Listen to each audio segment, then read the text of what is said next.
Hi guys and welcome back to my channel. So today, as you can tell from the title, I am doing my Q&A video. I haven't done one in a very long time, like over a year I think in my recollection. And I put out an Instagram post asking for questions and you guys asked a lot of questions. You also have asked me some here and there which I've decided to include. And I know this is going to get like super chatty. So if you haven't already, maybe you should pause this video and go fix yourself a nice cup of tea or coffee according to your preference, because I am going to be talking a while. I got a fair amount of questions and I am going to try to answer each and every one of them. So the first one came from Sana. She asked me, are you single, Magali? I love you so much. Yes, Sana, I am single.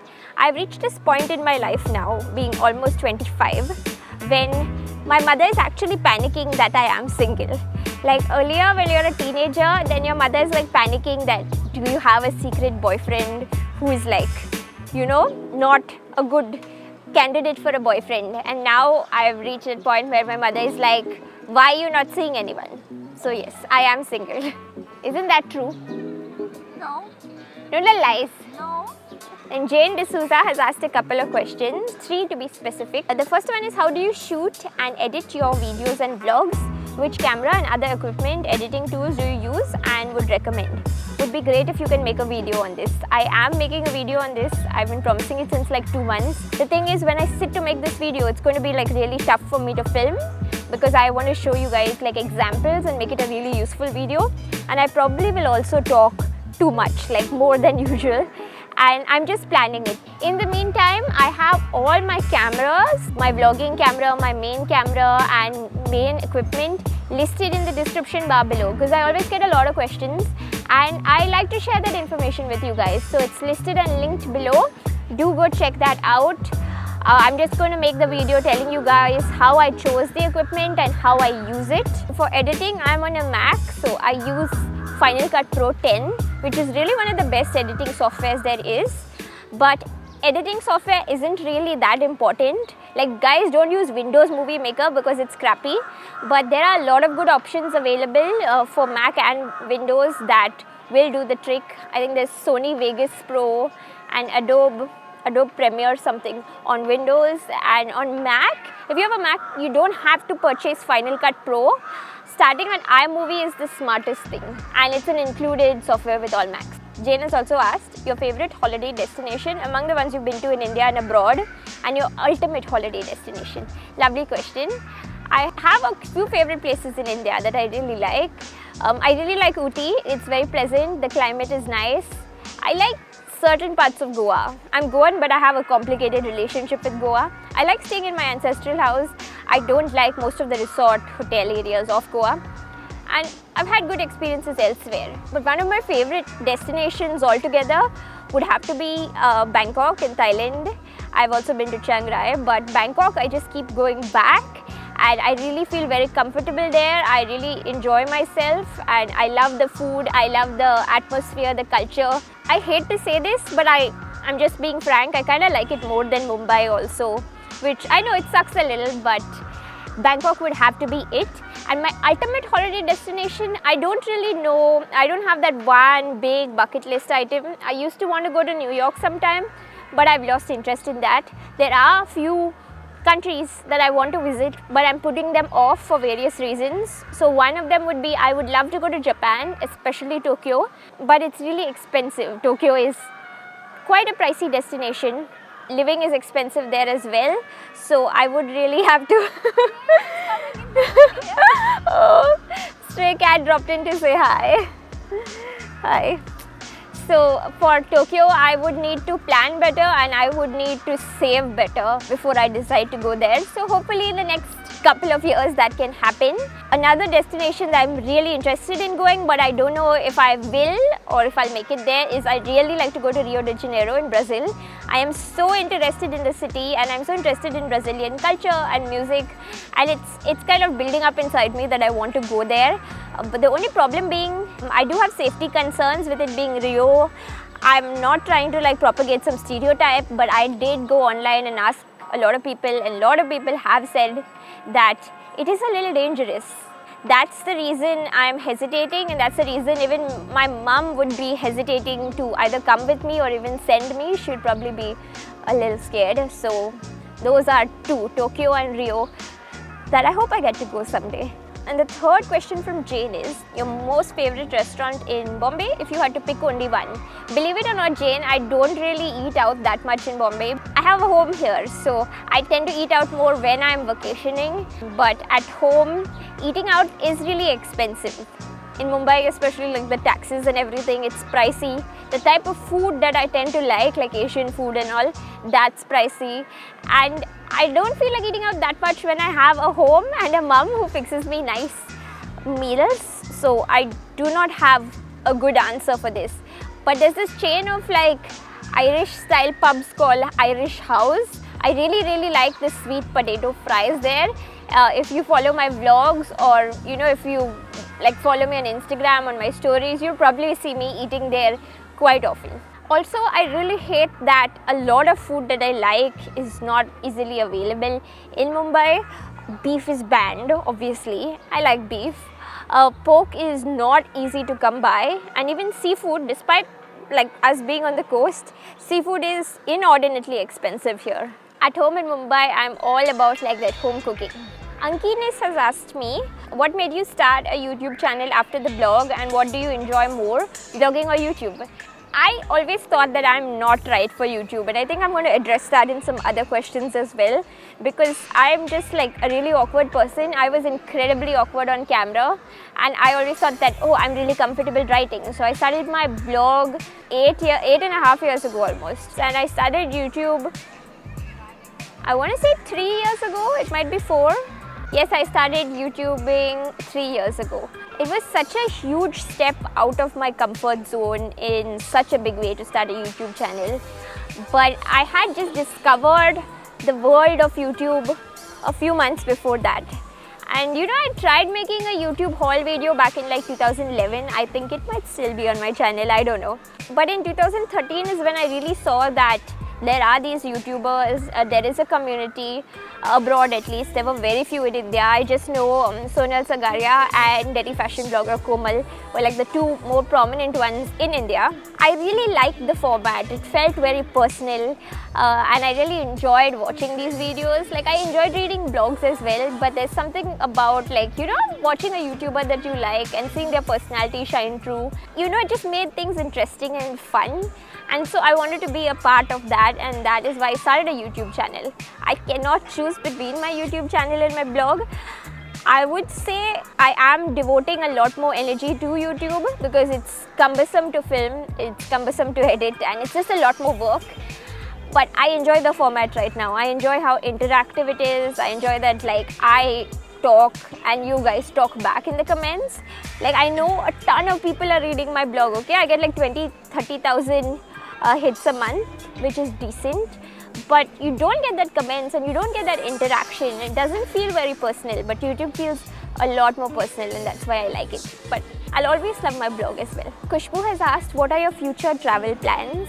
So this is where I tell you guys that I'm going back to Bangkok again. I know the vlogs might not be that interesting because I think many of you are also tired of seeing so much of Bangkok on my YouTube channel. But I had such a good time on my last trip, and I thought it was the perfect place to go back again for my birthday. So I will be there in a few weeks, and you guys can look forward to more fun stuff. Vivian has asked me again like 4 questions. They're all really good questions. I'm going to get to them one by one. The first one is, in the future, if YouTube and blogging become obsolete, have you thought about what your next endeavors might be? This was a thing that I had not given thought to for a long time. I don't think like I am a tardy person or anything, but I don't plan too far ahead naturally. I just tend to take things by the seat of my pants. No, is that the expression? I just tend to take things like as they go, and I don't really like plan out a lot of my future, but I work hard at my present, and that has paid off for me in a very good way. A lot of people, like especially elder people, keep asking me this question that it's a new industry and what is it going to be like tomorrow, and how do you know like if maybe blogging will become obsolete. but at some form or the other, it's never going to become obsolete. Print media is getting a little obsolete, but the future is digital. Whether the platforms may change, whether it may be more on blogs, whether it may be more on YouTube. Now Instagram is so big, the platforms will change, but the future is going to be completely digital media. And so I'm not really worried about that. And I do have a lot of skills, so I should be good. She's also asked, how do you balance being an introvert or an ambivert while being in the public eye as a social media personality? Aren't they contradictory? I don't think they're contradictory really. I think a lot of the new bloggers, especially, are people who are extroverts who have just recently joined. But when I was blogging, when I first started, I think most of us were introverts. I think most of us turned to this like blogging platform online because it was a place that we felt comfortable to share our thoughts and to sort of socialize on the internet, because we're not that comfortable socializing in real life. After you get over like the beginning worry about it, like the beginning concern that yes, I am talking into a camera, I think that actually talking to a camera is quite easy. But you just need to get over that initial fear. I also enjoy like responding to everyone on my social media as much as possible. I do sometimes disappoint people because I can't get to every query or every email, but I try my best. A lot of you guys have been asking me for a meetup for some time now, but the reason I've been hesitant to actually have one is that I don't know how I would behave if I met like many of you guys in real life. I don't think behave is the right word. I don't know, I feel like I let you guys down. I feel like I'd be really closed up and really nervous, and I wouldn't be able to interact in a good way. Just a few weeks ago, Debashri was having a meetup, and I also was in the same mall at around the same time, and I dropped in to say hi, and a few of you guys also knew me and came and hugged me, which was very sweet, but it was kind of scary for me in a way. Again, maybe scary is not the right word, but I just got really anxious, I got really nervous, and I don't really know how to deal with those feelings. Okay, next question, will there be more tea hauls and reviews every time there's a new video from you, especially a vlog, a travel vlog or a tea review? I absolutely have to have a cup of freshly brewed tea while watching it. Also, do keep making travel vlogs. So yes, of course, there will be more tea hauls and reviews. I did buy a lot of tea when I was in Sri Lanka. I have not made the haul because I've been trying to try all the teas so that I can also like give a proper review in the video. There are also more boxes of tea. There are like 2 videos will definitely come. I'm just not sure when. It's becoming a little difficult to film, especially as the weather gets hotter. And thank you for that. I will definitely make more travel vlogs. I thoroughly enjoy making them, filming, editing, everything. It's just my jam right now. And the 4th question is, you've been blogging for eons and you have been on YouTube for a few years as well. How do you not have more viewers with the quality content you have consistently put out? I have been following you since you were 7. No, you were 19, sorry. So thank you for that wonderful compliment. I really don't know. I don't think I'm the right person to answer this question. Maybe somebody else has to tell me. I don't think that if you put out some quality of content, you are entitled to some share of viewership. I don't know how that works. I just know that if I'm being consistent and if I'm seeing some growth, if I'm seeing positive feedback, I'm happy with that. I don't think everyone has to grow at like the same pace, if that makes sense. I don't do a lot of things that I could do to grow my channel.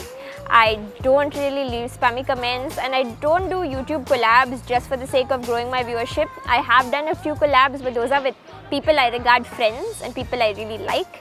I'm not really sure about that, but I'm really happy with the growth I'm seeing, and I think for me it's more about like the human interaction, and as long as there's some growth, I'm happy. Guys, if you're wondering why things look different, I'm filming outdoors and the sun moved a lot, so I had to move a little as well. Let's get on with the questions though. So Faru Daru, hi Farheen, has asked me what camera did you use to click these gorgeous shots? I'm going to put the shots here that she commented on, which I had taken at Chatuchak Market. So most of the time I'm using the Sony a6000. I'm filming on the Sony a6000 right now. I made a very big switch later last year from Canon DSLR to Sony mirrorless, and it was a really big step for me because I had like a few lenses and all that were all Canon, but I really love this new camera and I haven't regretted it one day. It does have its drawbacks though, which I'll discuss in the camera and equipment video, but generally it's a brilliant camera. And most of the time, any picture on Instagram and all, I'm just using this camera, and I'm using most of the time this lens, which is the Sigma 30mm. It's listed down below, and sometimes I'm using the Rokinon fisheye. I now have a GoPro, but I haven't shot much on it, and I've been having some really bad luck with it. And I don't really take photos on my phone anymore because right now my phone's a little old. I'm due for an upgrade. This one is not working out that well. Soumi Datta has asked a few questions regarding blogging. So I was curious to know your views on blogging versus YouTube. So she says she prefers blogging because she thinks it's more professional, but it seems these days YouTube is where you get the readership and viewership.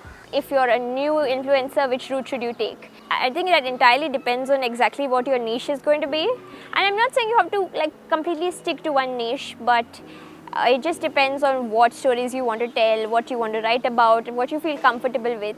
YouTube also takes a lot more time and effort, so it's like if you have a day job, are you going to be willing to film on weekends and edit? Are you going to be willing to put in that amount of time and effort? Accordingly, you should consider it. I still think that if you're looking from a brand point of view, most of the brands are still considering bloggers as more important, but YouTube is a growing platform in India at least, so it really depends on what you'd like to do. And I don't think as a new blogger you should feel compelled to be on every single platform or every single network. Just do whatever you're comfortable. Soumi Datta has asked me also, how do you deal with the fear of putting yourself out there in the public eyes while starting YouTube or a blog? Did you have your apprehensions as well, and how did you overcome? And I also got another question in my DM asking me how I deal with haters. That was a topic that I've just really wanted to address for a long time, because when I was starting YouTube, the main con for me, the main reason not to start YouTube was haters. YouTube's a platform as opposed to blogs, which are usually like on different websites. So that means you can sometimes get an automatic viewership if people are searching for something you're making YouTube videos about, but that also means you get a lot of random people and a lot of random hate, or so I thought. But I haven't experienced that much of hate. Yes, I do get personal comments about my appearance from random people who tell me they don't like my lipstick, or they don't like my haircut, or they think my underarms are too dark, and that is really stupid. Because I think that's just people being bitter about their own appearance and their own insecurities, trying to project things onto you. And it's important to note that not everyone will like your appearance, or not everyone is going to approve of everything you do, and that's fine. I don't really know why people have the need to give their unsolicited opinions on everything.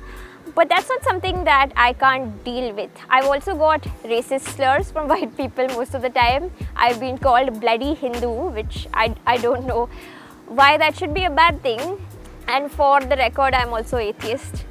So religious taunts just make me laugh. I haven't got a great deal of hate. I feel that sometimes when YouTubers or social media people keep on saying haters, you're kind of dismissing a large group of people who might be unhappy with the content you're putting out for various reasons. Maybe sometimes a YouTuber is giving wrong or misleading information of some sort. Maybe sometimes they're not being upfront with you. It really bugs me when people make sponsored videos and try to pass it off as like normal content and don't disclose. So I try to rectify that in my own content. I never ever drum up fake enthusiasm for a product. I never promote a lot of products even though I've gotten offers. I'll never promote a fairness product. I'll never promote like something that is a vice and that I would not use, like vaping. Now suddenly vaping is a thing, and vaping companies have gotten in touch with me. And I will always clearly identify if any video or any content is sponsored in any way.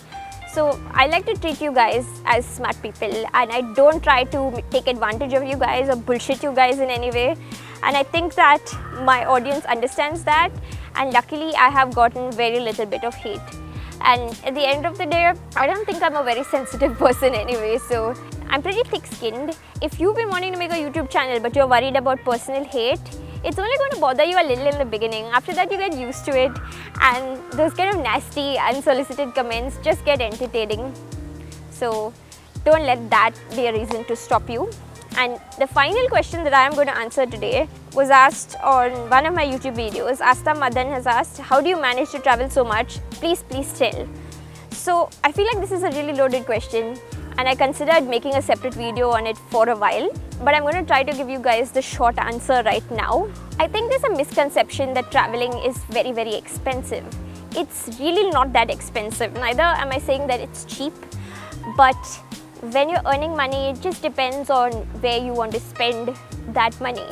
I was spending a lot of it buying stuff, and in 2017, I have actually cut down on shopping, on buying clothes, buying makeup a great deal. I have bought stuff, of course, but I have cut down to a large extent because I plan to travel more and I want to spend money there. Traveling doesn't have to be expensive if you book your flight tickets in advance, and you can also do budget stays. I've been doing hostel stays a lot because hostels are nice and comfortable and cozy, and they're pretty affordable. It just depends on how you plan things. Traveling really doesn't have to be expensive. It's all about priorities, and I also have to say that mum has helped me also a great deal. The solo trip that I went, and the time I stayed in Bangkok, that was all on my own, but when I go traveling with mum, she ends up spending a lot more of the money. That's also there. Plus, I have to take into account that I stay at home in Mumbai. I stay with my parents, so I don't have to spend on rent and utilities. I don't have a car. I'm able to channel that money into traveling. And the next trip that I'm going to go on for my birthday, that was a gift specifically by my parents, because my mom was like, you are turning 25. I do not know what to buy you or what to give you, so I'm just going to give you your flight tickets. And she also booked the stay. So this is going to be a big family vacation after a while, and by big I mean all three of us are going to go. I think that if you want to travel, you just need to start saving up for it, and you just need to plan a little bit, and you can make those dreams come true, as cliched as that sounds. So that's all the questions for today. I have talked too much. I hope you enjoyed this video, and I hope that if you asked a question, it got answered, because I got to most of them in some way or the other. If you like this video, please give it a thumbs up. You can't give it 2 thumbs ups, but you can give it 1 thumbs up. Thanks for watching, and I'll see you guys next time. Bye.